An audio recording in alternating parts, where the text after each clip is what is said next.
But before that, I got involved in snowmobile racing in 1969 for a dealer in my town. And the machine was very good. And in that first year, I won 6 or 7 races.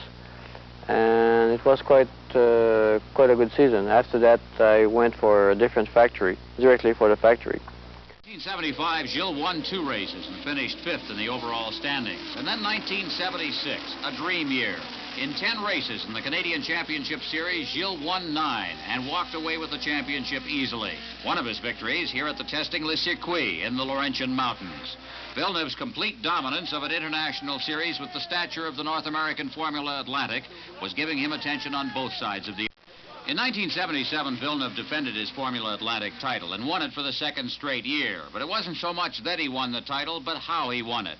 Plagued with a lot of bad luck and crashes in places like here at Halifax while leading a race by 20 seconds, Villeneuve came to the 6th race of the 7-race series, having picked up just a win and a 2nd-place finish. And the bad luck continued to plague him in practice at St. Félicien in that 2nd-last race. With the 2 races left, he needed 2 wins to win the championship. And he did just that, winning first here at St. Félicien, and then in Quebec City. He took the championship by the narrowest of margins from Bobby Rahal and 3-time Canadian champion Bill Brack. Then to Japan for the final race of 1977. Niki Lauda had already wrapped up the World Championship. The race was marred by tragedy. On the 6th lap, Villeneuve's Ferrari suffered brake fade. He ran into the right rear tire of Ronnie Peterson. Villeneuve's car went into a series of horrifying rolls, then launched itself into a prohibited area. There were spectators there. One was killed, along with a marshal. And this was what was left of the Ferrari. Gilles walked away from the accident unscathed. 1978, with a winter's testing behind him for Ferrari, Gilles was ready to launch his first serious Formula One season. And the impressive results started early. The first Formula One driving point ever won by a Canadian came with a 6th-place finish in Brazil. And then here at Long Beach, back on the city streets, where Gilles had done so well as a Formula Atlantic driver, he had the lead in the U.S. Grand Prix West, leading on the 39th lap when suddenly a mistake. Coming up to lap the Shadow, driven by Clay Regazzoni, he's pinched off and crashes into the wall, wrecking his Ferrari. His teammate, Carlos Reutemann, wins the race. Gilles goes home dejected perhaps, but in full knowledge that now he can race with the best of them. Gilles qualified on the inside of the 2nd row as the race got underway on a cold October Montreal afternoon. The Notre Dame Island was absolutely packed, and right off the start it was the Lotus driven by Jean-Pierre Jarier who opened up a big lead. Villeneuve, meanwhile, had settled into a comfortable 2nd place after passing Jody Schechter's Wolf Ford. Suddenly, Jarier was in the pits on the 49th lap, and the race belonged to Villeneuve. It was an incredible achievement. With a flair for the dramatic that had followed his career from the beginning, Villeneuve, after a pressure-packed week with intense scrutiny by both fans and the media, had managed to overcome all of that to win his first Grand Prix ever at a track whose very existence was practically inspired by his great success. Never before had a Canadian won a Grand Prix event. Never before Villeneuve had a Canadian-born driver so much as picked up a Formula One point, until Villeneuve. The new T4 hit the track at South Africa, and Gilles Villeneuve was again a winner. Then back to Long Beach, site of perhaps the greatest disappointment of his career to date, the year before. This time there was no question. Gilles started from the pole position and led from the first turn to win the race going away. His 3rd victory in 5 Grands Prix, despite confusion on the start that earned him a 10,000 Swiss franc fine. Villeneuve, 1 lap to go. Trying to hold off. Arnaud will come right down to the checkered flag. Jabouille in front. This will be his race. The Renaults, who have not finished races well in the past, are going to do it today. Here they come another time. Into the last lap, into the final lap. Jabouille well into it. And here down to the inside goes Arnaud, and he's going to make a move. And that little Villeneuve held him off again. His front plates locked up, and they're going round side by side. Touched again. They touch again. Arnaud gets into it, but he goes way low into the bottom of the course. Arnaud runs over the concrete. Villeneuve comes back on the inside. They touch wheels another time. They're bouncing off each other in the final lap of this game. Villeneuve must have been the suspension. They bounced off each other about 3 times, and I've never seen it displayed like this. Villeneuve goes back up. Arnaud beside him. You'd think they had stock cars out there, the way they're leaning on each other, David. This is unbelievable in open-wheel racing to knock each other about like that. Gilles Villeneuve is back to second place. Arnoux will get one more challenge on the fastest part of the course. Will that twin turbo just outpower the Ferrari at the line? This is incredible. Lap traffic in the way. Both by that safely. Here's your winner. Jabouille is across the stripe very slowly, but everyone is focusing on second place. Will it be a Renault sweep, or will Gilles Villeneuve hold on to second place? They're coming down the line. They're into the main straightaway. To the stripe. In second place is Villeneuve. Arnoux will finish in third. Although Gilles was a great individualist on the track, he was also the perfect team man. Although he had won 2 races early in 1979, the #1 driver for Ferrari was Jody Scheckter of South Africa. And by the time they reached Italy, Scheckter was in position to wrap up the World Championship on the strength of wins at Belgium and Monaco and 3 second-place finishes. At Monza, it was all Ferrari. Jody first, Gilles second, in tandem for the whole race in front of their own fans in Italy. Afterwards, Scheckter was to call Gilles Villeneuve the perfect team driver as the two celebrated on the victory stand. And then it was on to Canada and the second race at Ile Notre Dame. This one turned out to be a spectacular duel between Alan Jones, driving the Saudia Williams, and Gilles for the entire 72 laps. Jones had the pole, but Gilles took the lead on the first corner, and he stayed in front until the 51st lap when he was passed on the hairpin. Jones won the race by just over a second, with Gilles finishing second. For Jones, his 4th victory in the last 5 races in a most interesting year. The final race of 1979, Watkins Glen, New York, the U.S. Grand Prix East. Alan Jones had the pole, but from the start on a damp October afternoon, Gilles got the lead, and he couldn't be beaten.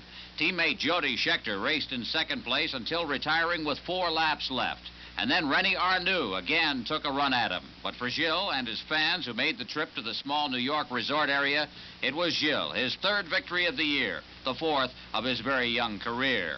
His best year in Formula One. It went with victories earlier in the 1979 season at Brazil and Long Beach, and also 4 second-place finishes. He finished second in the World Championship standings to Jody Scheckter.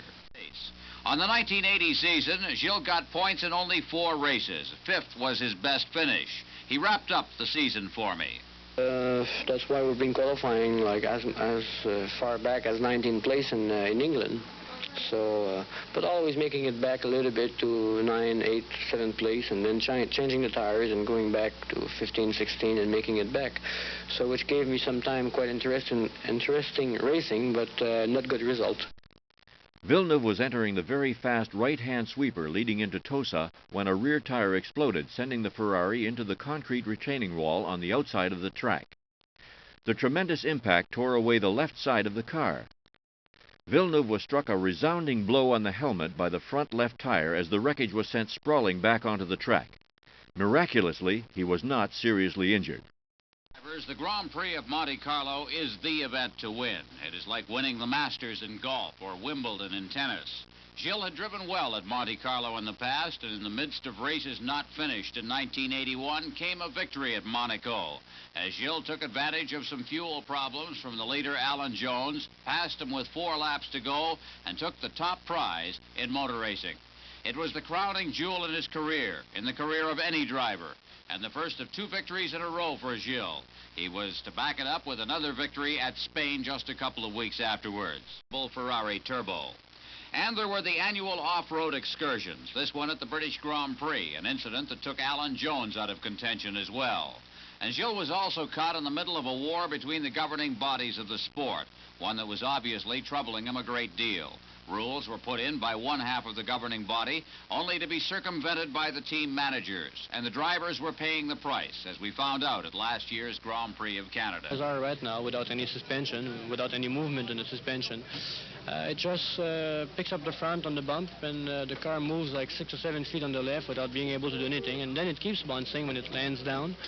And it's all over the place. It's very hard to even to aim for the left-hander that follows that right-hander. So last year, those S's were flat for pretty much everybody. Some cars more difficult than other, but pretty much everybody was flat.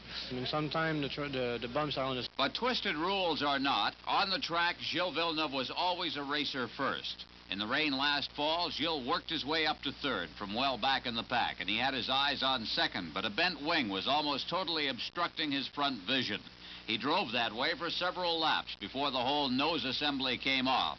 Villeneuve almost lost the car in the incident, but he hung on to get third place behind winner Jacques Lafitte in Ligier. And then 2 weeks ago, the ultimate betrayal. While Gilles had been the perfect team driver to Jody Scheckter in his quest for the World Championship, Gilles had his co-driver, Didier Pironi, disobey team orders and take a race from him at Imola, Italy in the San Marino Grand Prix. This was Gilles Villeneuve's final competitive day on a racetrack, and one of his unhappiest. Over to the left of the road, so Pironi said, "Okay, chum, I'm going up the right." And despite almost running out of road as they came down under braking for Tosa, Didier Pironi, amazingly, has gone in front. These two drivers have driven their hearts out, despite the fact that they're both in the same team. Pironi on the grass that time. Now Villeneuve has a look, but there's nowhere to go. Villeneuve just had a little look to see whether there was something he could do there, because Pironi made the smallest mistake, and they're coming up to the finish line now. And Villeneuve is behind. Villeneuve has lost the race. Didier Pironi has won it. Desperately trying to improve on a 7th fastest qualifying time, he'd had a long pit stop for tires and was on the first lap after his return when the accident occurred. It was a terrible crash. It happened at a point where the cars reach high speeds on a short straight after a rise, about 270 kilometers an hour, and the accident carried through the Terlamenbocht curve. Jochen Maas, driving for March, was in front of him, and as he charged up on the slower car, Maas moved over to his right. But Villeneuve moved right as well, and the wheels touched, sending Villeneuve's Ferrari into the air, the force of the crash splitting the car in two, the safety harness snapped, hurling Villeneuve across the track into a steel catch fence. He lost his helmet on impact and suffered a broken neck and severe head injuries. He never regained consciousness. And in fact, I first drove when I was like 7 years old, sitting on my father's knee in a Ford 1956 or something like that. And he was letting me drive alone, just the steering wheel, of course.